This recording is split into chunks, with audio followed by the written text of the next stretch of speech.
Good evening, ladies and gentlemen, and thank you for coming to Hopatcong Meet the Candidates tonight. My name is Don Wolf. I will be the moderator for this event.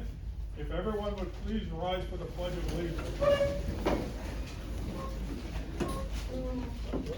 I pledge allegiance to the flag of the United States of America and to the republic for which it stands, one nation, under God, indivisible, with liberty and justice for all.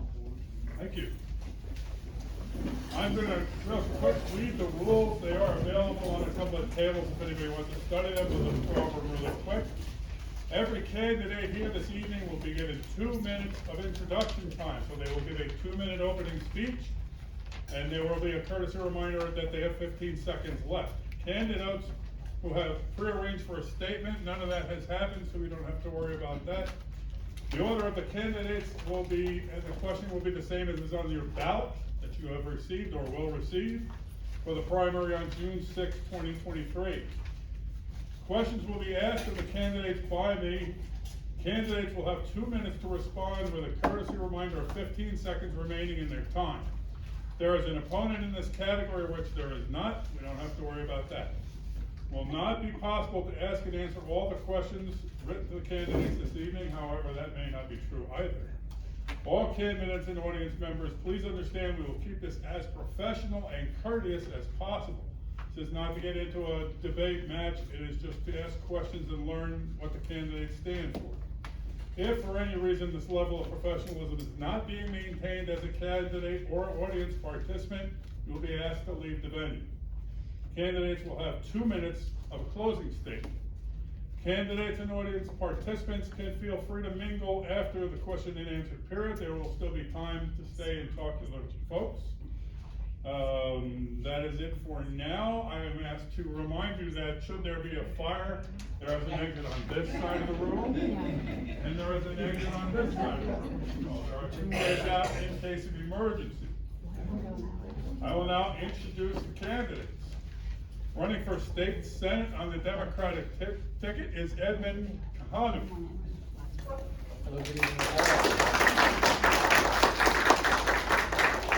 Running for assembly in the Democratic ticket is Alicia Sharma. Running for Sussex County Surrogate is Chiusano, Republican ticket. Running for Sussex County Commissioner, DeGroot, Republican ticket. Running for Mayor of Hopatcong on the Republican ticket, Galate. Running for councilperson on the Republican ticket is Jennifer Johnson. Also running for Hopatcong Council on the Republican ticket, Rachel Rodriguez.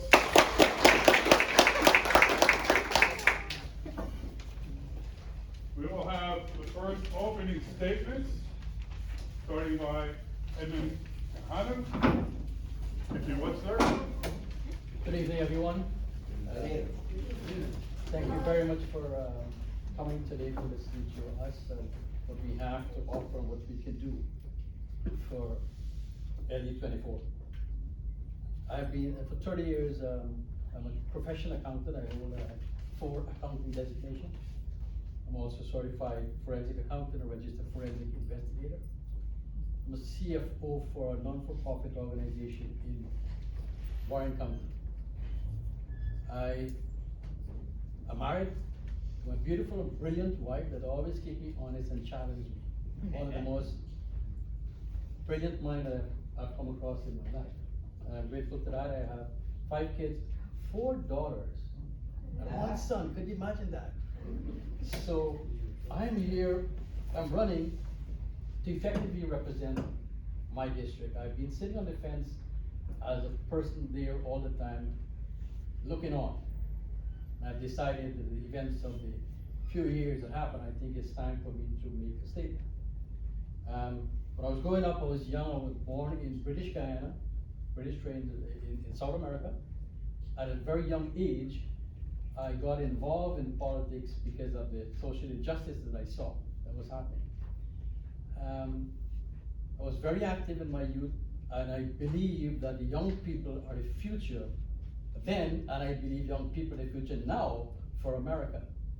In 1998, there was an upheaval in my home country between the two major parties there. And I was part of the delegation of 3 that went to broker what is called a St. Lucia statement for peace between the country. And I was happy. That was my very first active involvement in reconciliation between people. And I believe I can do the same in our state today. Thank you. Thank you. So for assembly, we have Alicia Sharma. Hello everyone. I'm also very pleased to see all of you out here today come out and playing an active part in democracy, because it's so important that when we go to the polls that we know the candidates who we are voting for. So my name is Alicia Sharma, or Baramdai Alicia Sharma, and I am one of the Democratic candidates running for assembly. My background also, I am from South America. I was born in Guyana and raised, and I've been a resident of New Jersey for more than a decade. I got involved in politics after 2016, and I've been actively involved ever since. I'm a lifelong volunteer. I'm very active in my community. I am currently the treasurer for our Mount Olive Democratic Community, and I'm also a district leader.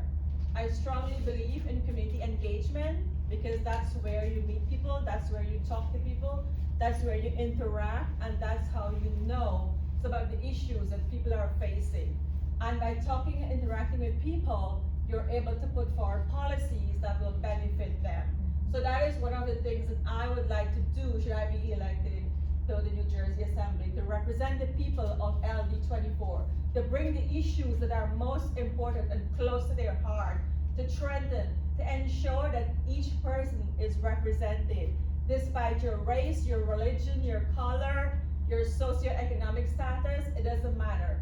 I'm here to represent each and every one of you, and that is my main goal. As I said, I am very actively involved in my hometown. I am also on the Environmental Commission. I am also a trustee on our library board, and I'm also a board member in my homeowners association. So I do have some experience. I ran last year for county commissioner, and the year before that for town council in my own town. So I am very much have some experience, and I would like to represent you.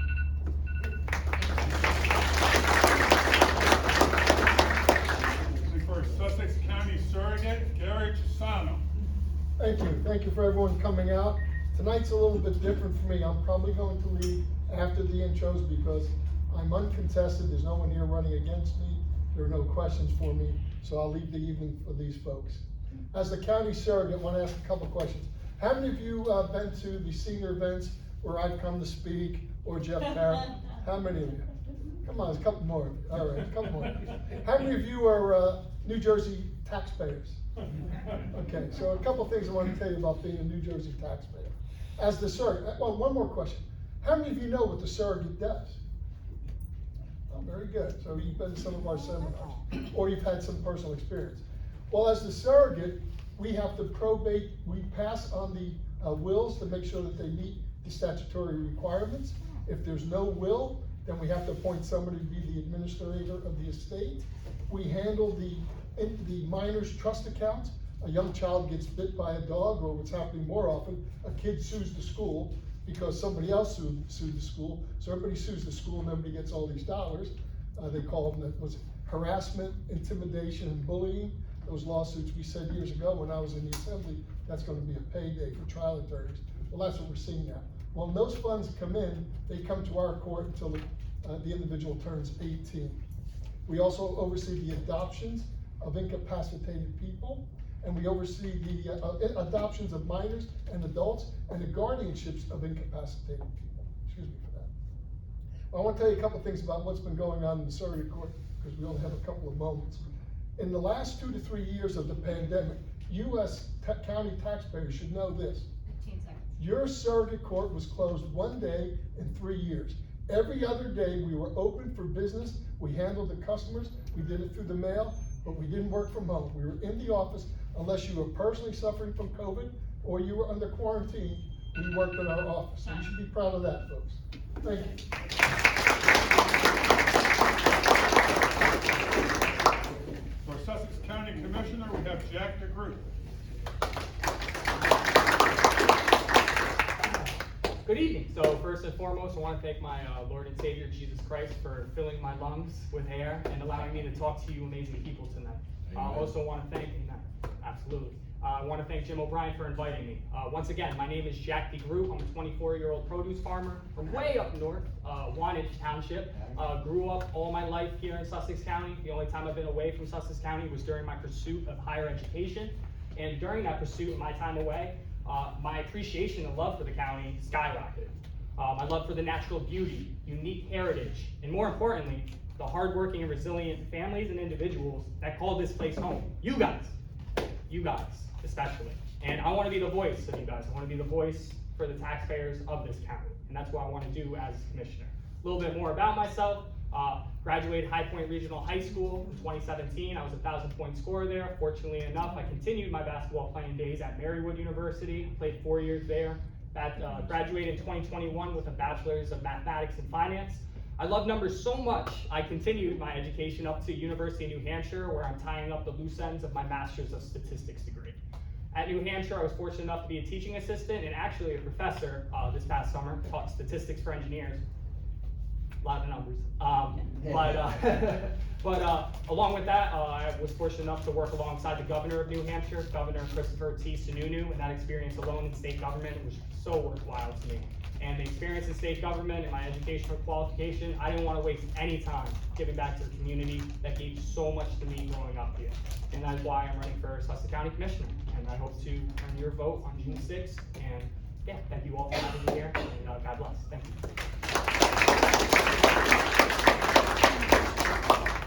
Next running for Hopatcong Mayor, Marie Galate. Hello, my name is Marie Galate. I'm running for mayor of Hopatcong because I believe Hopatcong is in desperate need of strong leadership. In the 5 months I've been campaigning, the top 4 categories are taxes, water contamination with PFAS, communication, and recreation. I have a plan to address all of these issues, but first I need to be elected to mayor. In my prior experience as a Republican councilwoman for 15 years in Hopatcong, for 14 of my 15 years, the borough had a AA+ bond rating. While on council, I helped to receive over $35 million in grants, and the largest being a grant towards sewers for $14 million. I kept taxes stabilized for future planning on Hopatcong. We did not fake a 0% tax increase. Instilled open meeting policy for council and resident comments and concerns to be heard and acted upon. Creation of the Fireman's Park, creation of the planning of the 911 ceremony, creation and planning of the monuments of fallen heroes at Vets Field, the Elbow Point water reconstruction, the Wildwood Shores reconstruction, planning and installation of the Maxim Glen Park, shared service agreements with surrounding towns, the River Styx redevelopment project, the Hopatcong Road redevelopment project, Winter Spectacular featuring the Grinch, Hopatcong Senior Picnic, the new ambulance, new playground equipment, Lights for Veterans Field parking lot, creation of Adopt a Stream litter program, annual road paving programs, purchased several fire trucks for multiple firehouses. I'm one of the 2 creators of the Hopatcong Farmers Market, and I was the market manager for 6 years. I worked directly with Alice King on the conception and installation and construction of the community garden before her passing. I was responsible for the upgrade for communication in the emergency 911 center. While I was a councilwoman, I had the distinct honor of being chosen president of the I had the distinct honor of being chosen president and vice president of the Sussex County League of Municipalities for 4 years. This is an honor bestowed upon elected officials by their peers. For these 4 years, I organized and informed all elected officials within Sussex County about matters legal, social, and local. During this time, I related communication with all delegates on the state level within the New Jersey League of Municipalities.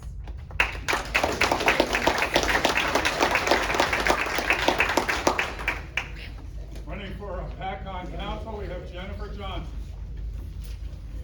Hi, good evening. My name is Jennifer Johnson, and I am a candidate for Hopatcong Council in the June 6th primary.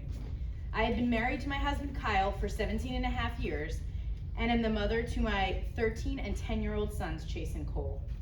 I have a master's degree in counseling and have been a mental health therapist for over 23 years. I have lived in Hopatcong for the last 17 years and served on council from 2020 to 2023. I have been an active member of the community, volunteering for Boy Scouts, Cub Scouts, soccer, baseball, Hero Boys, and am currently serving as a member of the Board of Education. I am focused on bringing the borough into the 21st century, making government accessible, and making Hopatcong a thriving community for families. Thank you.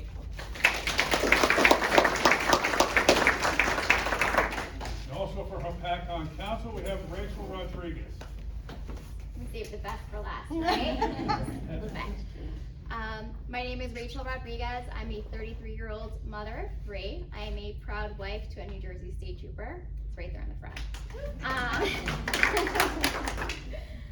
I'm currently pursuing my master's degree in business administration with a focus in organizational leadership. If you would have asked me 5 years ago if I wanted to be involved in politics, I would have said absolutely not. Nothing to do with it. The reason I got involved is because people say if you want to fix something, or if you want something to be better, then go do something about it. Don't complain about it. Get up and do something. So my choice to do something was when I found out our mayor was trying to outsource our dispatch center and dispatchers. We need them. That's an attempt to defund our police. I do not stand for that. I don't agree with it, so I chose to get involved. Attending the council meetings for the past 2 years, I realized the lack of communication flow there is from our current mayor and council to the residents, which is why, Jennifer Johnson has been streaming the meetings, and we share that information with the people, and people don't know what's going on, and it's a shame. And it's our jobs when elected to make sure you guys are informed. So I look forward to hearing all your questions this evening, and yeah, let's rock and roll.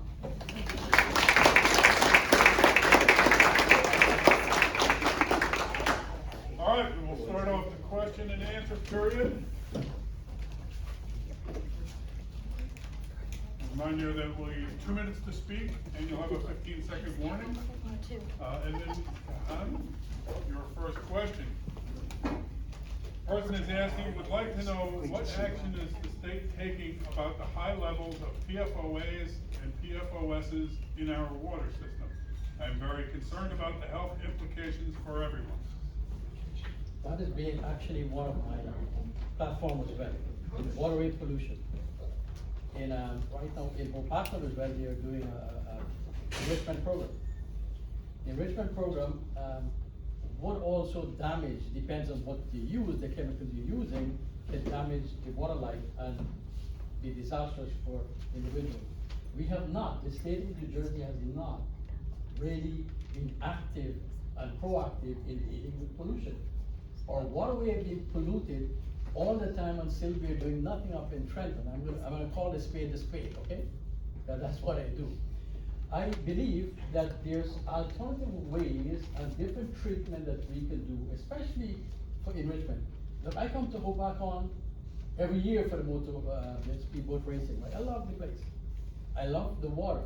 We have also Bud Lake in our area that we cannot use. Why is it? We're not taking the measurement, the runoff and the algae bloom and everything there, and the chemicals that are polluting, we are not strong enough in our legislative powers or written to stop it. Now I'm saying that we need to do better. I need to be able to go into the water and play or swim without fear that I'll be sick or what, or the sea life is damaged. So I believe that we will have to work with the environmental agencies, adequately fund them to ensure that we have mitigating legislation and the treatment that we use is safe for all. And that is what we've not been doing, right? So I would be a serious advocate, and I would even go and challenge, if I have to, the governor to ensure that this is done. Thank you.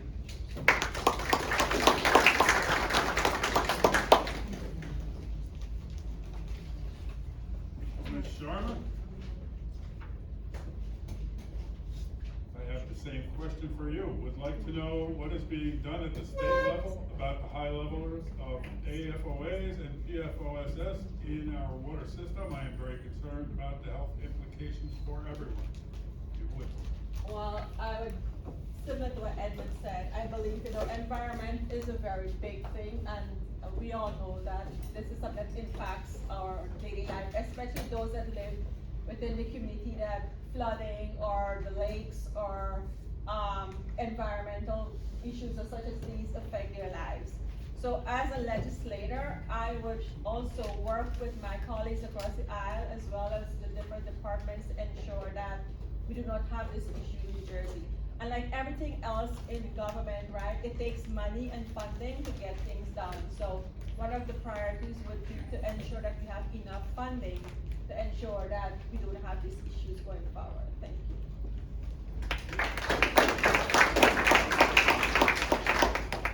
Next question is for Jack DeGroot.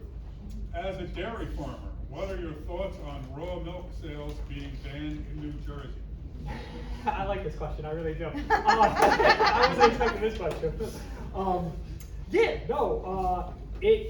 It's not fun, especially where I'm from in Wantage. Believe it or not, I am 10 minutes away from Pennsylvania, 15 minutes away from New York. So right across the border, you're allowed to sell raw milk. As a New Jersey, dairy farming family, it's very unfortunate that our state doesn't allow us to sell raw milk. It's very hard, as you know. Any, small farms, local businesses, we're all dealing with the bigger corporations, right? The farms out west, the local businesses with the Amazons, Walmarts, and all that. So, the state not allowing us to utilize something that we literally do on a daily basis of, selling raw milk. It's unfortunate. On the county level, I know I could advocate it to, my assemblymen and senators. I have been in contact with them about that, and going forward, hopefully we can get that changed and help out those farms. So yeah.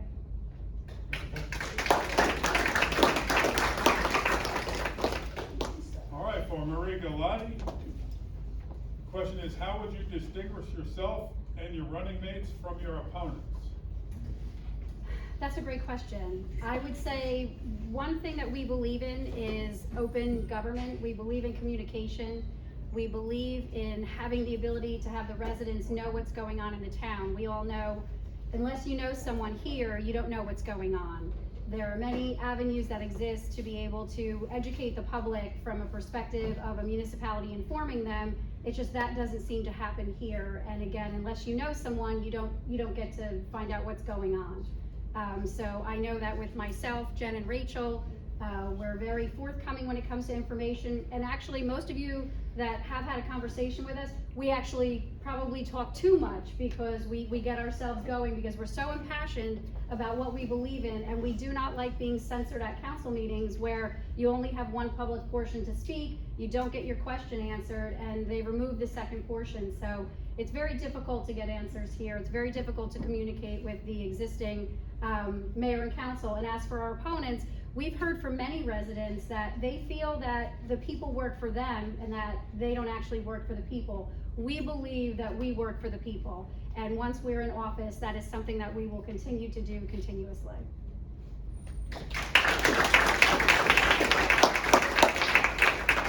Next question for Jennifer Johnson. Should we only have one engineer for the town, being LUB, Municipal, and Town Planning? LBB, Land use board? Land use, sorry, LUB. I'm not as familiar with land use board. I know we have a town engineer, and who that is. The land use board, I know it's the same engineer, so it would probably be a better idea for us to have a checks and balances. Somebody to check on him, not part of that, but I also know that that costs money. So I think that that would be something that would be worth looking into. So good question.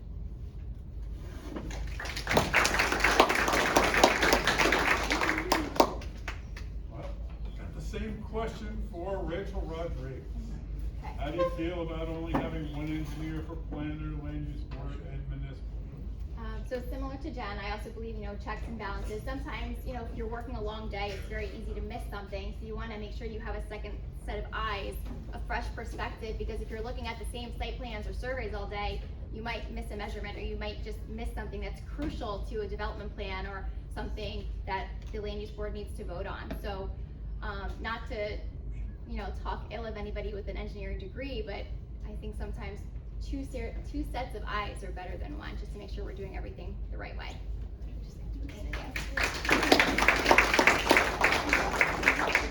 All right, for Mr. Khanoo. Question is, as a retired teacher and a grandmother, I I am concerned about our state law, maybe even through our state level or Department of Education, mandating that teachers not disclose to any parent the gender their students want to be identified as. New Jersey just filed a lawsuit against Hanover Township for not abiding by this in their district. First of all, I believe that education should be left in the hands of the educators. I don't think the legislation should be involved in any way whatsoever. The librarians are governed by certain code, right? They should know. The curriculum is decided by the Board of Education. So, I mean, the state should not be involved, or any group, the Board of Education, or influence in any way whatsoever. Because if you do, like some curriculums, you want to ban, like you want to ban books, whatever. What you're doing is that when children stop reading, they stop thinking. When they stop thinking, people think for them, and they cannot be educated, and they'll be gullible to other disinformation that will cloud their mind. And kids growing up should be open. Now, in the age of technology, Google, right? You'd be amazed that I talked to my daughter. She was 12 years old, and I was talking to her. She knows everything about the human autonomy, and even before I tell her anything. So I asked her one day, I said, "Oh, where did you get that from?" I said, "In school." "You know, Daddy, I have a cell phone," and I Google. Think about it. So what are we trying to do? What is it trying to do with our children? If you have an open mind, then we can have a better society. If you have more educated you know, or the more knowledge you have, you can decide for yourself what you want to do. I would not say that a parent shouldn't have the right to have a chat with the children. They should be able to do that as well. But the authority should not impose anything for the kids in terms of education and the gender stuff over there. Thank you. For Alicia, Sharma, we have actually the same question again. Okay, as a retired teacher and a grandmother, I am concerned about our state law, maybe either through our state level or Department of Education, mandating that teachers not disclose to any parent the gender of their students want to be identified as. New Jersey just filed a lawsuit against Hanover Township for not abiding by this in their district.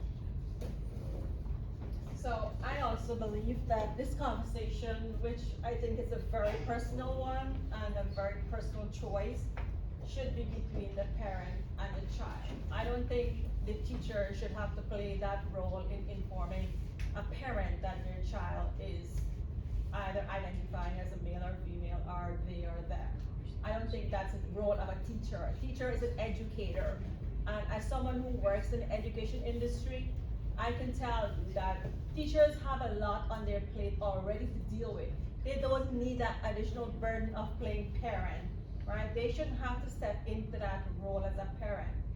They are there to educate our children. If we open up ourselves and be more open to different thoughts and ideas, and our kids are like that, then there is no problem in a child having a conversation with their parent, right? But it shouldn't be the responsibility of a teacher to call a parent and say, hey, your child is exhibited X, Y, Z, or whatever. As a parent myself, I can tell you that is something I would like to discuss with my child and not have a third party intervene. So that would be my view on it.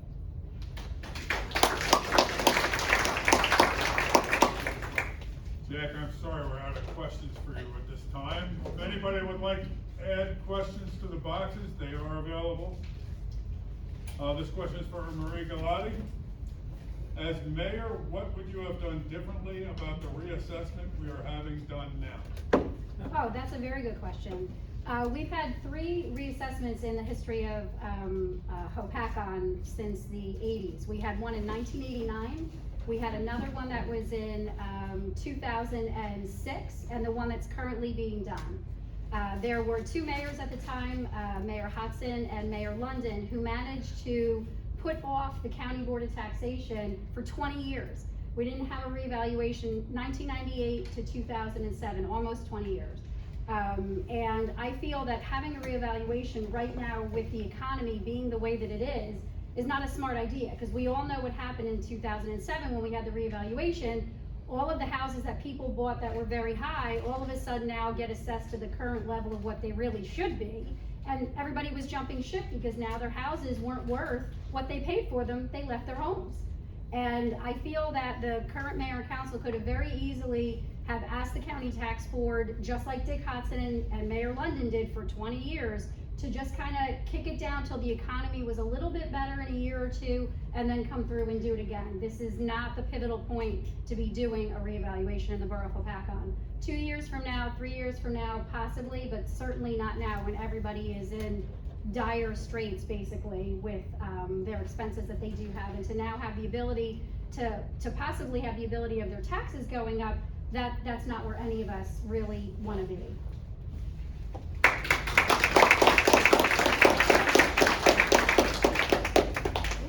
Next question is for Jennifer Johnson. Since you were on council, how much unwanted borough property was sold while you were on council?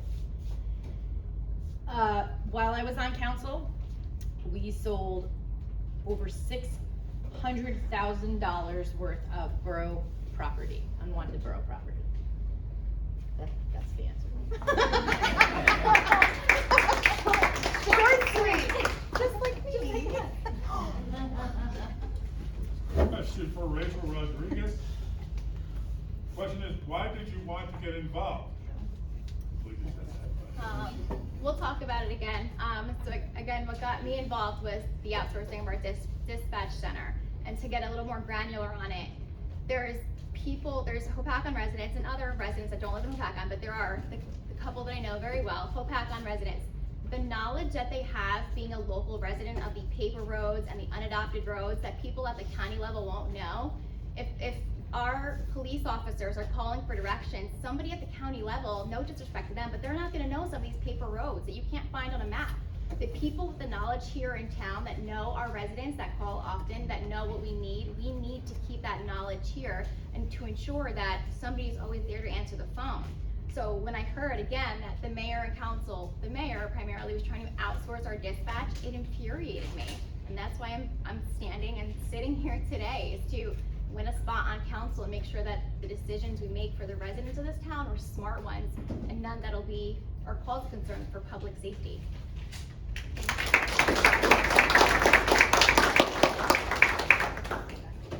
Well, Mr. Khanoo, the question is, would like to know what is being done about the immigrants coming into our state and eventually making their way to our town? That's a great question. It is a very, very great question. America was built with immigrants, you know. Christopher Columbus, some came, but most of it, initially they all came illegal. When we colonized America, it's illegal, right? And then we came in, we developed it. Then we developed a regular system. I believe that we should adhere to the rule of law. I came into this country as a legal resident through sponsorship. I think the border issue is a total disaster at the moment. And this has been a disaster for years. Years, people are always coming, it's been a disaster. I disagree with how they're loading people and dumping them into states, and they're filtering out into communities. People we have no control of, we don't know, they're just dumping them. I disagree with that policy as well. I do not like that you're dumping people in, and people are coming into our neighborhoods, we don't know who they are, right? Even though I agree that we need, people leave their countries to come for a better life, right? They all do, because we did that too. Our forefathers, our ancestors did that. They came here for freedom, came here in this country for betterment. So I believe we should regularize them, we should make it easier for them to have access to come in without storming our borders. We need better protection of borders. We need a lot of resources to be allocated here and to have it regularized. So that is one of my pet peeves, is that we're not doing enough to regularize the situation here. But I'm all for immigrants coming in the right way. They all come for free.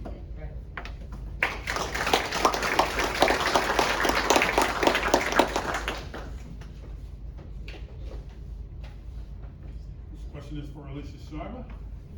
Question is, would like to know what is being, same question. What is being done about the immigrants coming into our state and eventually making their way to our town?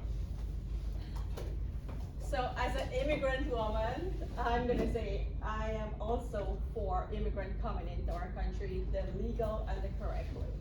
And like Edmund, I also not in agreement with what's happening at the border right now with everything that's going on there. But I do believe that immigrants build this country, and I do believe that we should have a pathway for people who want to come to America. The reason so many people want to come to America because we have such a great country, right? We are such a loving and welcome family and people here that people want to come here because they see a future in this country, right? Like my parents who came here. They came here because they left my country in Guyana where they did not see any future for their children, and they came to this country. And today, look at where I stand, right?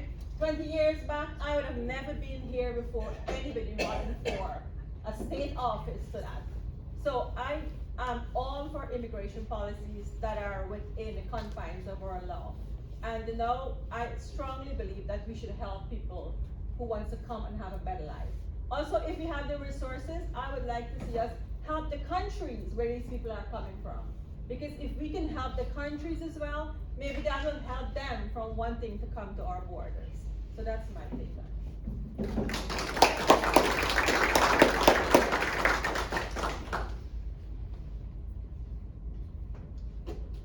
Next question is for Galate. And the question is it not the tax rate, not the assessment that increases the taxes?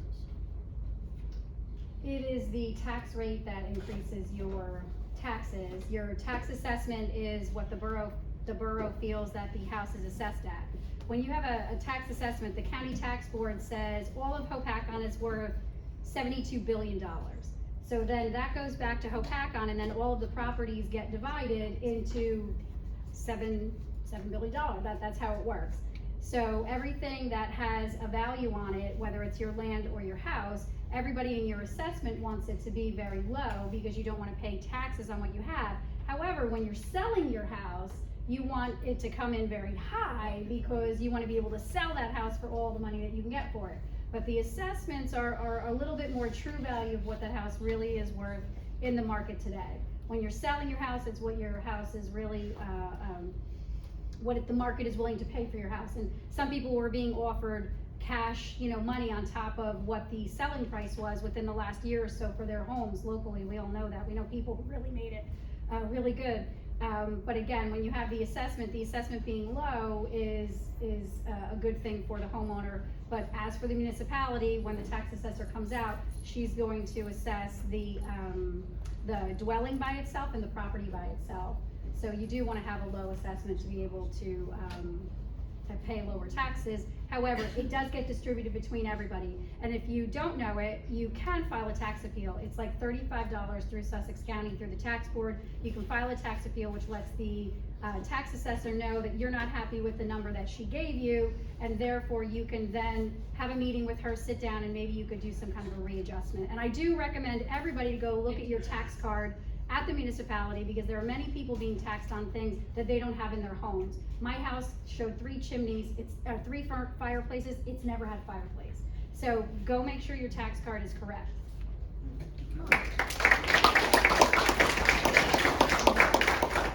Next question is for Jennifer Johnson. Question is, why do you want to be elected again?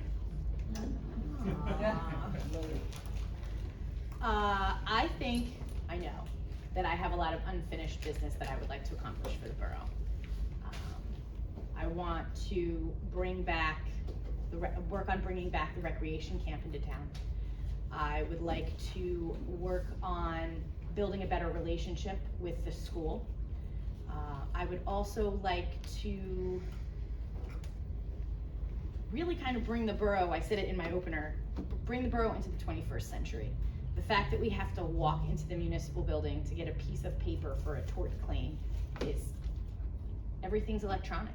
You know, this is 2023. Everything should be able to be passed through electronics, permits, building plans, everything should be accessible online. If you want a paper, you can use paper, but I think the option should also be, you know, brought up to 2023 standards. Thank you.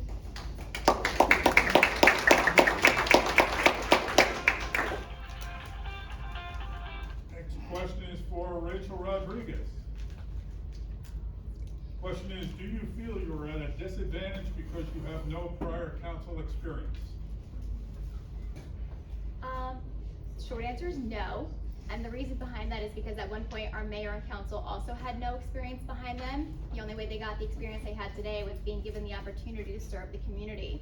So I've been attending our council meetings for 2 years. I feel like I'm very well versed in the process. I do my research. I have connected with so many residents over the past 2 years that I'm very eager and I look forward to working for the residents, you know, come 2024. So no, but I don't feel like I'm at a disadvantage at all.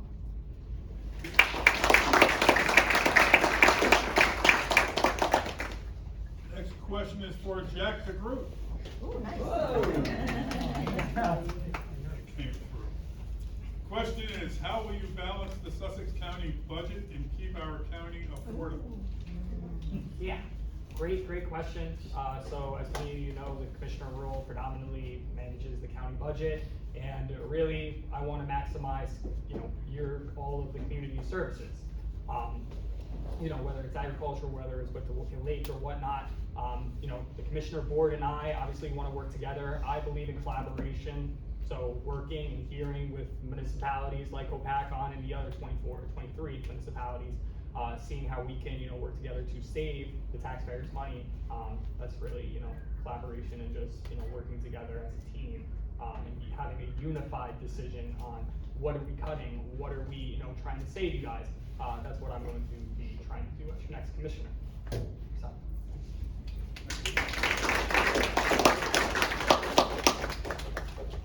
Next question is for Marie Galate. Question is, when elected, how are you going to inform all the residents about PFAS in the water?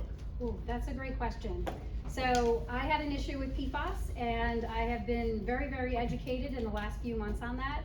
If I were the mayor and I knew that the issue existed with PFAS in the water, we have 5,500 private wells and we have 2,000 water utility customers. Those 5,500 private wells have to pay to have their water tested. I would have informed the 5,500 well owners that there is a contamination in the other 7 wells and that it was in their best interest to get it tested, and I would also inform them about the New Jersey Spill Fund. I would have had a meeting at the high school. I would have had the Spill Fund there, I would have had the DEP there, I would have had our engineer, our water engineer, mayor and council, and it would have been an informational segment, just like we did with sewers. Everybody flushes a toilet for sewers. We were all at the school getting all of our information when we needed it for sewers. I would have done the same thing with the water issue here to educate people. You really don't know how bad PFAS is until you actually start to feel better. So if anybody is interested that's in the room in getting your water tested or needs questions answered, I have a direct link at the DEP that I've been giving to people that'll give you a PowerPoint presentation. I have a person who's been doing water sampling, and I can tell you to date, I have 78 people just from verbals like this that have tested positive for PFAS in Hopatcong with a private well. And that was not from the municipality informing them, that was from me informing them, walking them through the process, going to their homes, filling out the paperwork with them, notarizing it, and then when the Spill Fund came through, helping them with that paperwork too. So it's very impassioned to me, the information about the PFAS, and I can't tell you enough. If you know somebody that has a private well, give them my phone number. Our cards are here. I really want people in Hopatcong to have safe, healthy drinking water. It's been one of my things since we started. And again, if there's anything that I can do to help anybody with the PFAS, if you need any information, please contact me.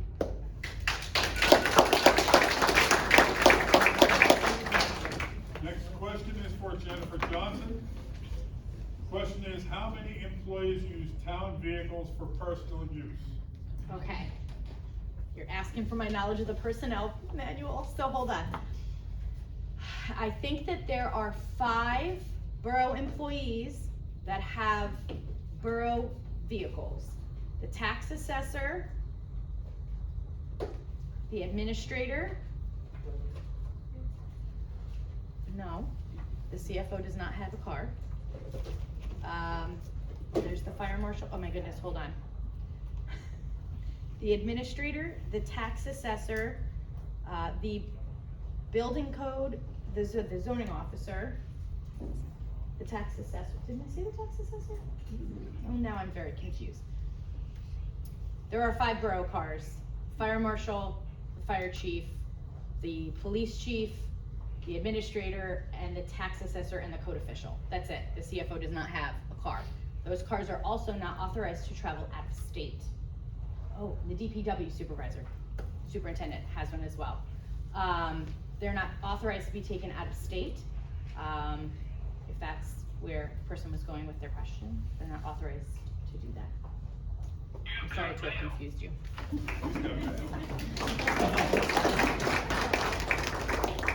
The next question is for Rachel Rodriguez. Question is, why do you think the event was canceled at St. Jude, and why do you think the incumbents did not attend tonight? I think the event at St. Jude's was canceled because of misinformation. Churches can in fact hold political gatherings in an attempt to educate the public, so long as the event is non-partisan. So I think there was maybe some fear around not knowing the full details of the event. Maybe that's an assumption, I'm not really sure. But for the room here tonight, churches can host political events so long as they're nonpartisan, and that's no impact on any 501(c) associated with the church. Why the incumbents are not here, I don't know. It was important enough for us, as well as the candidates here tonight, to be here to talk with everybody face to face, because we believe in the community, we believe in the people here, and we want to make sure that if there's any questions you guys have, that we're here to answer them, you know, and the fact that we're not scared to face the public outside of a council meeting with one public speaking section, I think speaks volumes. Thank you.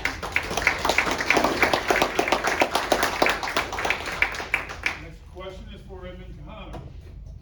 Question is, how do you feel about and what will you do about accountability in our government and government taking advantage of their positions of power?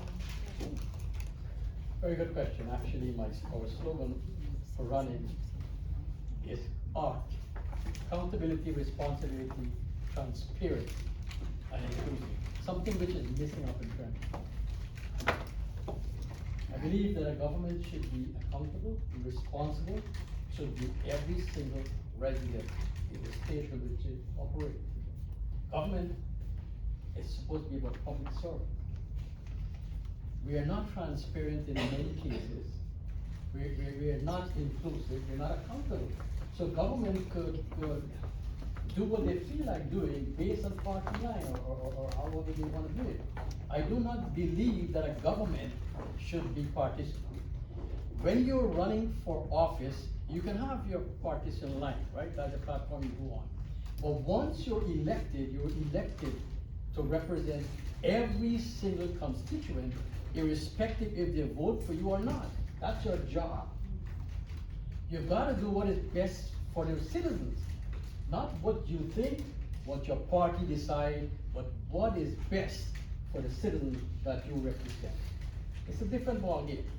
So that is what I see is kind of a little different. We go there with a personal agenda. I'm hearing that in Sussex County, we go there, we don't have stuff coming back in the state, which is true. We're not coming back in the county. What are we doing about it? We're just saying things? We want to see action. I believe that is what I'm going to do. When I get into Trentwood, I will work on both sides of the aisle. I've done it before. I bring the people together because after all, this is not about me.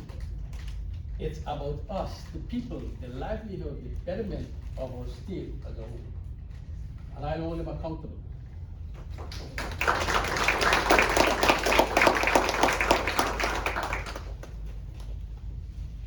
Next question is for Jack DeGroot.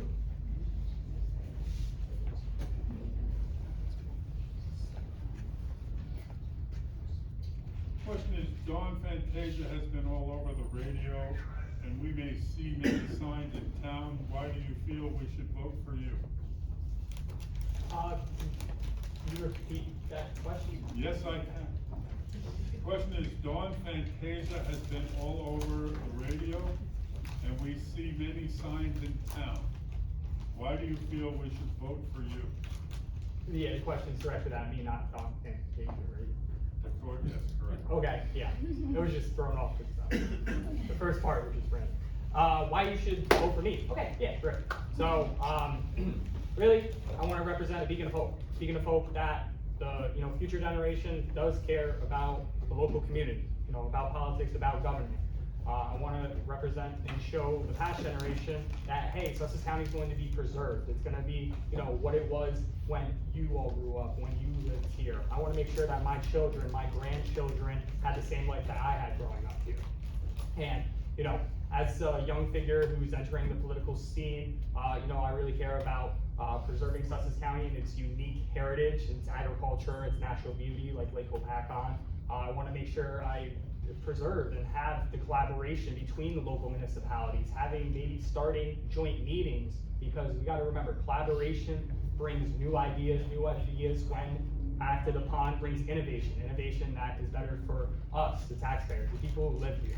And it's not going to be a quick fix, as we know, state, local, county government.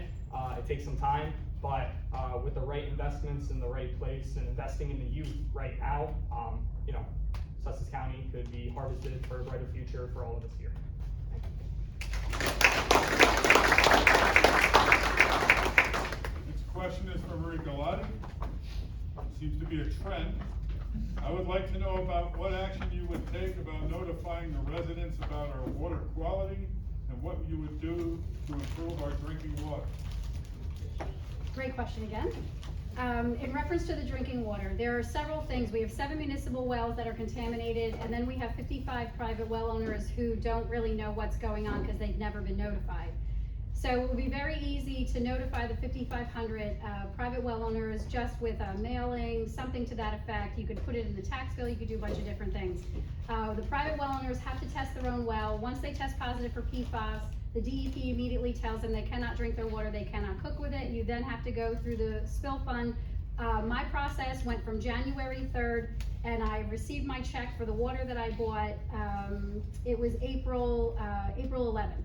So my process was only a few months from my water being contaminated, very high, 38 and 42. The cutoff is 13 and 14. Mine was 38 and 42, and it was negative by the time they put in the carbon filtration system in my house, and my water is great.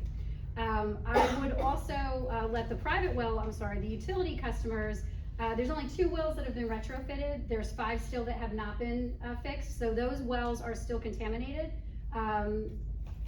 I would actually, as mayor, I would have done something very simplistically like an emergency appropriation, which is something that we did during Hurricane Sandy. And I would have done the emergency appropriation to fix the other 5 wells. I would not have let them going because the municipal wells tested positive in 2020. The public was not alerted until June of 2021, which was a whole year later. And the state actually sent a letter to the municipality this year and said, why haven't you fixed this yet? So they're actually being penalized in a way because they have not fixed the other 5 wells yet.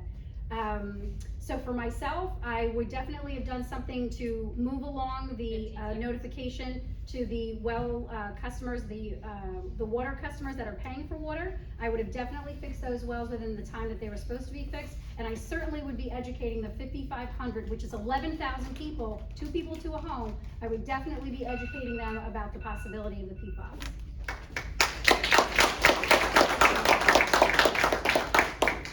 Next question is for Jennifer Johnson. Question is, what would you do to improve our roads in town? Pave them.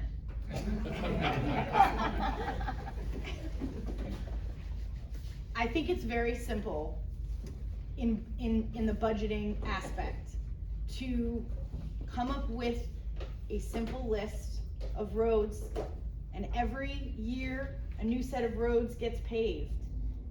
And every year we put aside money to pave those roads so that we don't have to raise taxes. And we just repeat every 20 years, every 30 years in a cycle. I think that the state of our roads here, I don't know if anybody has driven down Rollins, where Bucknell hits Rollins, you might as well be, you're ruining your rim. It's awful, and the road has been patched so many times. We have unadopted roads and paper roads, well, not paper roads, unadopted roads that absolutely need to get fixed, specifically in Northwood.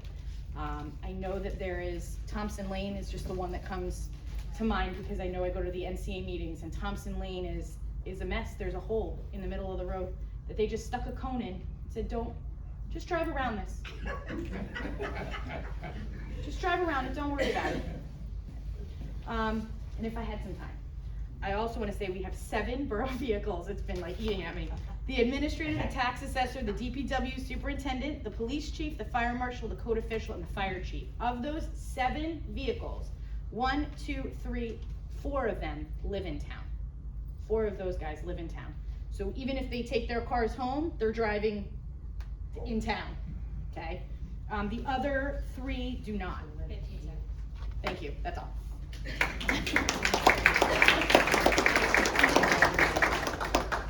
Question is for Rachel Rodriguez. Question is, how are you going to bring in small businesses? It's a double-edged sword with small businesses, because you need people to shop businesses, but you need businesses so people want to go shop at them, right?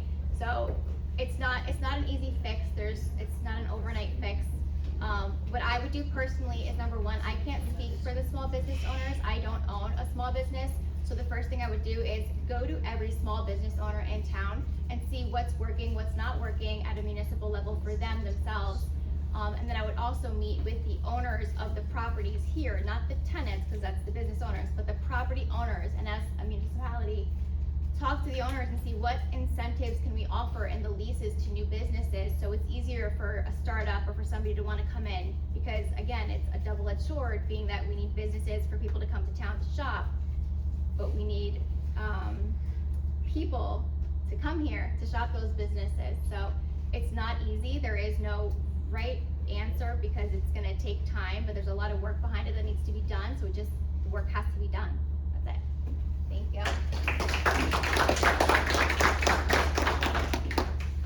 Okay, the next question from Marie Galate. Guess what? PFAS. Water. The question is, our water is undrinkable, unusable. When Newark faced a similar issue of unusable water, they provided their residents with bottled water. Is this something you are open to and make happen? I will tell you that I am as confused as you are about the letters that have gone out to the water utility customers, because as soon as my water tested positive, immediately the email came from the DEP that said, you cannot drink your water, you cannot cook with it, keep your receipts because we're gonna reimburse you until your system gets fixed. So I am very confused why it's okay for the water utility customers, while your water is still contaminated and high, that you're allowed to drink the water. I don't know why the municipality is not fighting to get money out of the spill fund to cover the water utility customers, because I know that a lot of you are still buying water because you won't cook with it, because it leaches into your food. When you have high PFAS, it leaches into your food, it gets into your body, it's horrendous. So I don't know why the borough is not trying to get you reimbursed for you to purchase your water as a water utility customer. I can tell you, if you have a private well and you test positive for PFAS, they will reimburse you for my water. I have myself, when I spoke to the woman, I said, I have animals. We cook a lot, we do a lot of pasta. I'm gonna buy a lot of water. She says, it doesn't matter. My water was $912 and they refunded me $912. There was no question about how much water I purchased. There was no question about anything. The spill fund reimbursed me. Like I said, I had my check April 11th, from start to finish.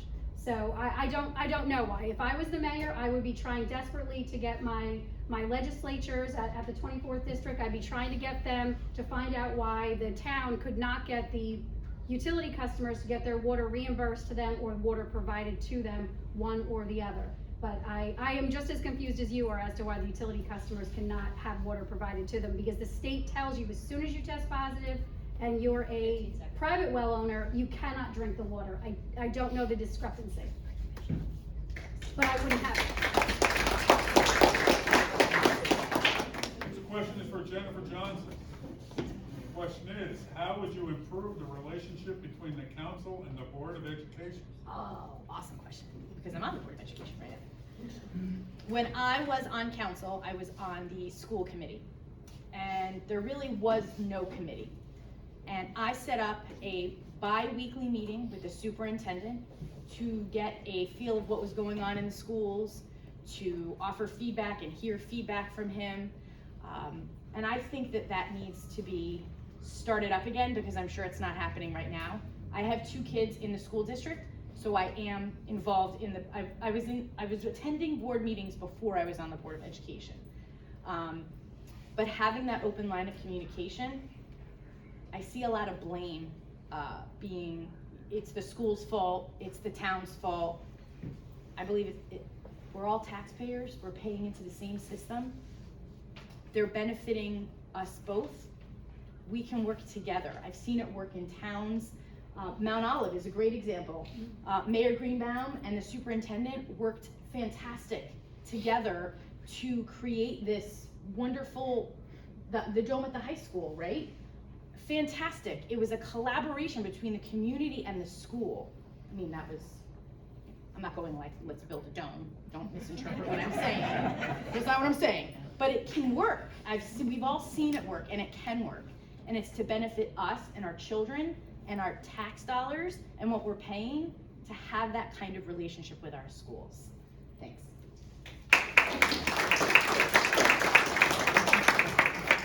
This question is for Rachel Rodriguez.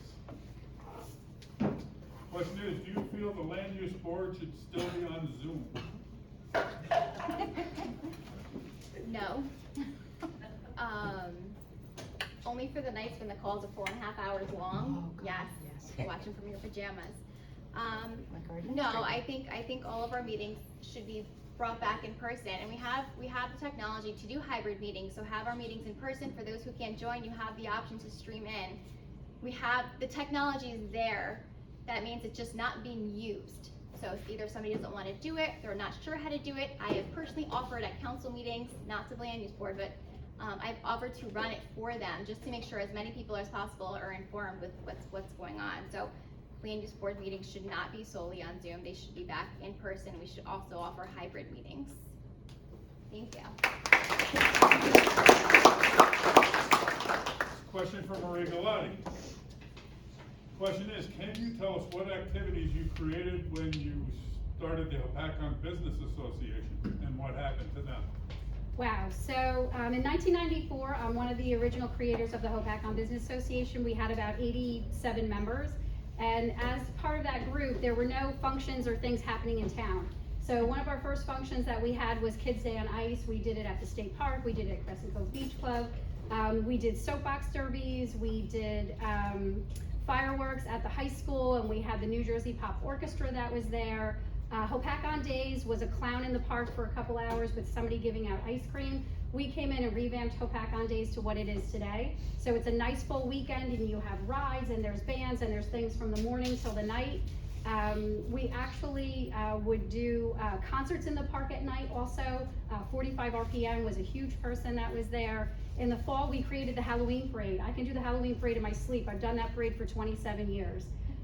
We also did the Halloween decorating contest for the homes. We did the Christmas decorating contest for the homes. And all of these events were throughout almost all 27 years that the Business Association existed. With businesses going to their homes and online and things, the Business Association kind of fizzled, but at the time, the mayor that was here, she had asked if the borough could start to take over some of those events because she felt it wasn't the business's responsibility to be paying for these events out of their pockets. You know, we had the season's greetings on the way into town, we had all the decorations on the poles. We really made Hopatcong a very fun place, electric place to be with activities. So we had given those back to the town, but some of them they still have. The Easter egg hunt, we did do the Easter egg hunt, I think the town still has that. I think they still do Hopatcong Days, I'm not sure if it's down to one day. But they do the Hopatcong Days still. But the Business Association, we had a lot of fun events that were here.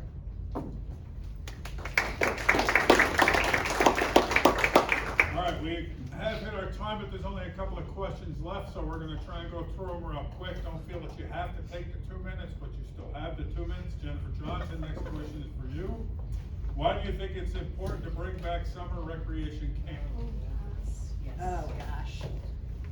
This won't take 2 full minutes. It gives our kids a place to go that's affordable to parents. It was the best option for me for 6 years. I would do it in a hot second for both of my kids, even now. I also think it creates job opportunities for our high schoolers. They can be CITs, it can be their first job, it can be their first job experience, they're earning a paycheck, they're saving for a car, they're saving for their education. It teaches them discipline.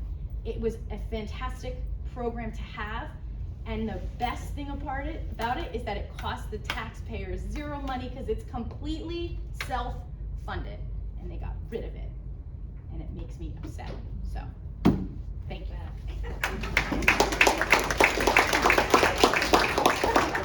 Rachel Rodriguez. Question is, what is one method to help improve communications throughout the borough? There's so many ways to communicate with people. I mean, you have the internet now, you have Facebook, you have email. There's a lot of communication methods we have that I don't feel are being used to the fullest of their capabilities. So we can definitely be using emails. Facebook is not a verified news source.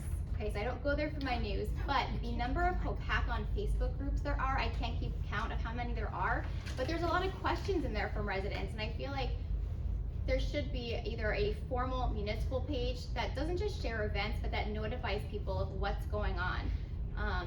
Whether it's, letters, council people or mayor attending a lot of the local community meetings, the NCA meetings, the Seniors Inc. meetings. There's so many platforms that can be used. And some of them are being used, but you're only getting bits and pieces. Everybody should have access to all the information that's being discussed and everything that's available, including the text messages. There's the Nix alerts that we all get sometimes, too many in one day, but they're great. I love them. I just think there's a lot of avenues we have that we can be doing better, and there's avenues that we're not using that we should be implementing. So, thank you. Next question from Marie Galate. Question is, are you going to raise taxes? What is your plan? My intention and my plan is to not raise taxes at all. I mean, who wants to have their taxes raised? I would like to say I would never like to raise taxes. There are a lot of things in Hopatcong right now. When you actually get a copy of the real budget, not the budget that they give out at council meetings, when you actually open the real budget, it's about this thick. So to go through the budget, you'll see that there's a lot of things in there that we pay like 7 different phone systems. When I left office, we were continually paying Verizon, who we had no more phones with, but we still had to pay them because we had a contract, and then the new phone service we were paying at the same time. Now there's 5 that they're paying instead of just the 2. There's a lot of things that you really need to have, again, a fresh perspective, a fresh set of eyes that needs to look at the budget. A lot of the projects and things that we talk about that's on our flyer here, none of these take any extra new tax dollars. This is just a evaluation of the dollars that are in there.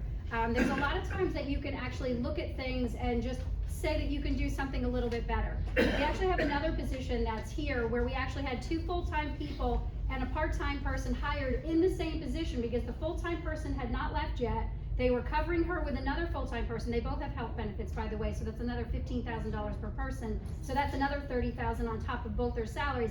And then because the new person they hired couldn't do those things, they hired another part-time person to do that job. So you had 2.5 people at one point in time for several months getting paid for doing the same job, and yet still it didn't get done. So there's a lot of wasteful things, and I don't know everything that's in the budget. I have no intentions of raising taxes. A lot of the things that we're talking about, again, is just a redistribution of monies that exist there already. And it's really just about going back and going through every line item that exists there and looking at it again and making sure that everything is supposed to be the way that it's supposed to be. Checks and balances are important.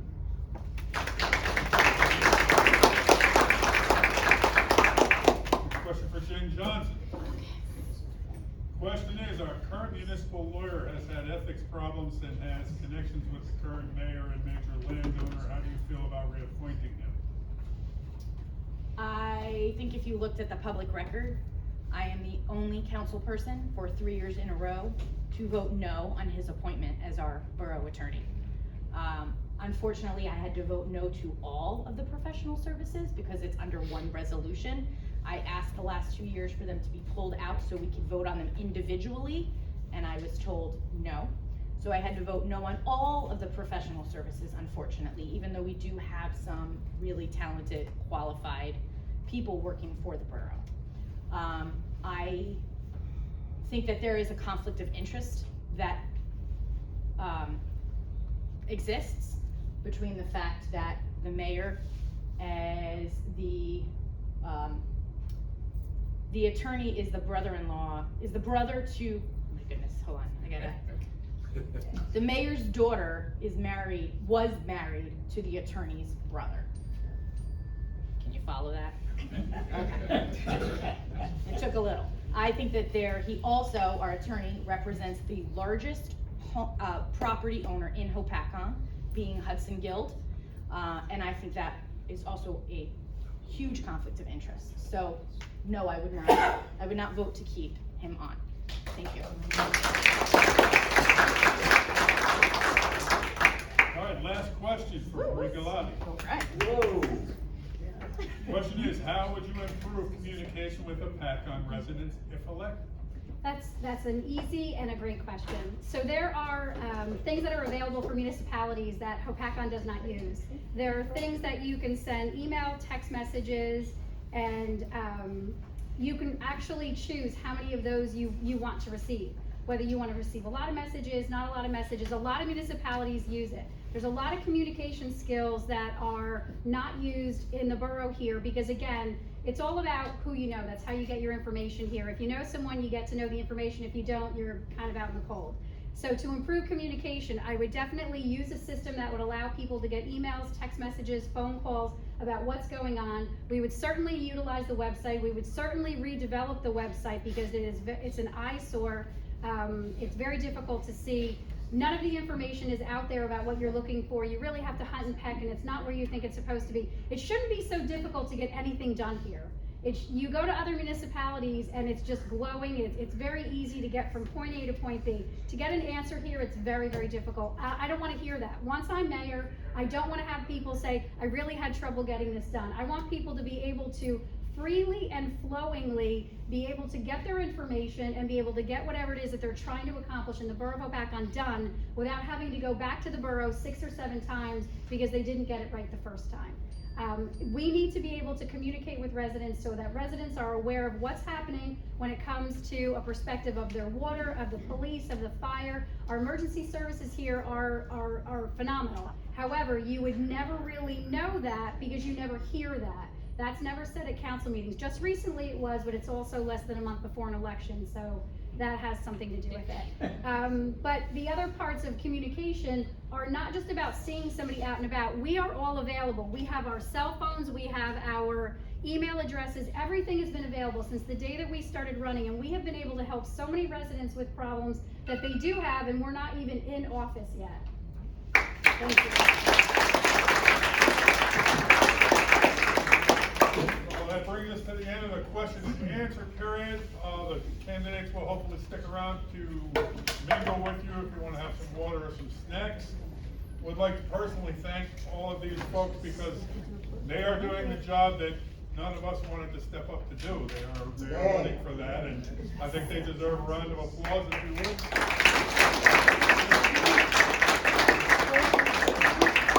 Closing statements. Okay, I am corrected. There is still time for 2-minute closing statements, and we will start with Edmund Khanoo. My apologies. Thanks once again for having me here. As I said in my opening, my focus is our children, the children of our future. I believe that on my platform is that education should be free. My goal is that if elected, that community college will be free for all. I believe our schools should be fully funded based on capacity, our teachers be paid well. I believe that a 4-year college degree should be subsidized, and I believe we can do it. Because I'm the guy that makes things work for serving, because that's my forte. As an accountant, that's what I do. I find the money to allocate it where it's needed. So 94% of Sussex County residents are high school graduates, yet 38% are college graduates. New Jersey is 6th in the nation in terms of the most educated state. Sussex County is ranked 11 out of 21 counties in this state. I want to lift this up. Hopatcong, out of the 565 townships we have, Hopatcong is ranked at 398. One case, my friend, job is 458 out of the 565. We want to do better. The most, we want to give our kid a head start. Our kids are coming out of college with something saddled around their neck called debt. We should not give them that burden. We should allow them that once you're educated, rid them of that burden so they can build a life. They should be able to own their own house. They should be able to own their own car without the burden of paying debt. That is one of my goals. If our folks are educated, guess what? Our workforce will be educated. And when our workforce is educated, the community benefit, the nation benefit, the township benefit. I'm asking you today to join me in this journey to ensure that allocation of resources are done where it is needed. Thank you. You're Alicia Sharma. So I want to thank all of you again for coming out this evening and for making this forum a success. I want to thank all the candidates for coming out, to our timekeeper and our moderator, and to the Hopatcong Defiance Engine House for allowing us to use this premises so that you, the voters, can come here today and learn more about us, the candidates who you'll be voting for. In closing, I just want to say that I hope in November I have your vote, because my background is accounting and finance. Like Edmund, I'm also very, very versed in budgeting. And as we all know, money talks and money makes the world go round, they said, and everything relies on money, right? Because I can have this big fancy plan, but if I don't have the money to carry on the plan, then it's of no use. So I believe one of the important things in Trenton or in any office that you're running for is the ability to prioritize our budget. Prioritize it in a way that will benefit you, the people in the community. So one of the things I would like to do is to bring back some of that fund that goes to Trenton back into LD24. Maybe get some money to refund the water bill that you guys all have to go through.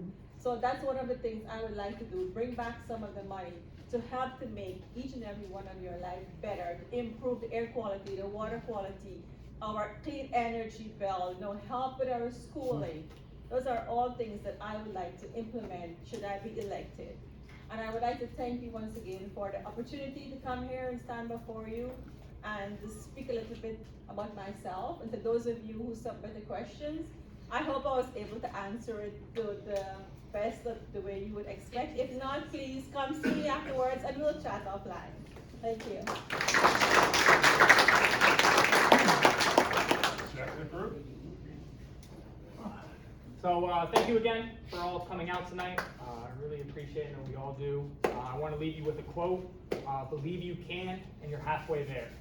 Theodore Roosevelt said this quote, and from the very beginning, back in January when my team and I started this campaign, I believed in myself. But this truly started 3 years ago, back in 2020 during the pandemic, at my produce stand. I revitalized my produce stand, and I'm fortunate enough that I have a pretty good road, and all residents from Sussex County, all 24 municipalities come to my produce stand. And over the course of 3 years, I've heard the joys of Sussex County, the great things that we all love about this county, but I also heard the concerns of affordability, warehouses, the water issue, you name it, I've probably heard it. But, from that moment forward, 3 years of it, knowing all the information that I knew and knowing that, hey, I'm graduating, in May, I'm back in Sussex County here for the rest of my life, I felt compelled. I did not want to waste a second knowing that I could bring positivity and productivity to Sussex County, to all of you, the residents of Sussex County. And with the tireless work ethic that my father made sure he instilled in me on the dairy farm, growing produce, shoveling the cow stuff, doing the little things, stacking hay in 100-degree weather, whatever it was, I'm going to make sure to provide all of you the effort and excellence, the standard of excellence that you all deserve, that Sussex County deserves. Because Sussex County does not deserve anything less than exceptional. and the work ethic that is instilled in me and the effort that I'm going to put forth as your representative on the county level is going to be exceptional. So thank you all again, and I hope to earn your vote June 6th. Thank you. Marie Galate. I have been an active proponent for community service and Hopatcong Pride for over 35 years. My lifelong commitment to community service and numerous awards and accolades is a true testament of my dedication to the borough of Hopatcong. As the mayor of Hopatcong, I will bring my strength, leadership skills, and fiscal responsibility to taxes to the forefront of the residents. I will lead by example and open communication with the residents with my first meeting of office. I will bring back the second public comment that has been removed since Mayor Francis took office. I will encourage you as residents to come and speak pro or con. There is nothing wrong with checks and balances. I have many new ideas and visions that will not cost residents any new taxes. Simply by opening up the municipal doors to groups and organizations, new and old, I want the input from residents. I want the residents to be informed. I want them to participate in the way of life here in Hopatcong. Current administration, if you know someone, you get information, but that is not how it will be when I am mayor. There are programs for municipal government where towns can communicate through email, text, and phone messages on a weekly basis. You as a resident decide how informed you want to be. I've been talking about PFAS in my water since my issue started in January of 2023, and I've been sharing this document from the DEP, and this is my document. This is what the borough is giving to you on the website. It took them 4 months to actually read what we've been talking about with the PFAS, and then they added these 4 pages. This is a perfect example of throw you a crumb when you start to ask questions. We've only started to hear from our opponents because they only posted their letters on their private websites on May 16th, less than 1 month before an election. That's how much they care, or that's just simply how arrogant they are. You will not have that with the Galate, Johnson, Rodriguez team. We have given our cell phones and our emails out since day one, and we return your phone calls. The Galate, Johnson, Rodriguez team will take responsibility for our decisions. Remember, everything changes when you vote for our team. We will take a common sense approach on our decisions and defend them with the facts and not hide behind a silencing of the public at council meetings. Our motto has been Hopatcong strong, community stronger, which is why I ask for your consideration and support for the Galate, Johnson, Rodriguez team.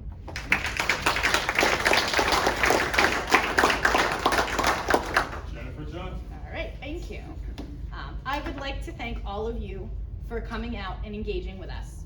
I'd like to thank Edmund, Alicia, Gary, who is here, Jack, and of course, the team I'm running with, for making the time to come out and speak directly to the members of the community. Frankly, I think it's disgusting that our opponents hide behind attorneys and social media rather than facing their constituents. We are the ones who will show up for you. We are the ones who will fight for you. We are the ones who will answer your questions openly and honestly. We won't hide our decisions behind closed doors. The choice is yours. Who do you want representing you? The men who hide or the women who are in front of you? The Galate, Johnson, Rodriguez team is committed to looking forward rather than backwards. We are the team you want if you want open government and true transparency. On June 6th, let's truly bring Hopatcong back to excellence. Vote Marie Galate for Hopatcong Mayor, Jennifer Johnson and Rachel Rodriguez for Hopatcong Council. Thank you. Rachel Rodriguez. Thank you again for the 100th time, like everyone else said, for coming out. I just want to hone in on one thing. Aside from all the things that we look forward to doing for you guys and the new ideas and fresh perspectives we're going to bring, the importance of the primary election. Don't assume that there's enough support behind us that you can just wait to vote in the general. This primary election is important, so important that you need to vote. You need to tell 5 friends or 5 family members they also need to vote, because we can't just win by a little bit. We need to make sure that everybody shows up, because if you really want change, the only way to change something is to go out and cast your vote, because your vote is your voice. So please make sure you take the time. If you need a reminder, I will personally text you, come to your house, give you a ride, whatever you need. But yes, the Galate, Johnson, Rodriguez team, we look forward to working for all of you come January. Thank you. All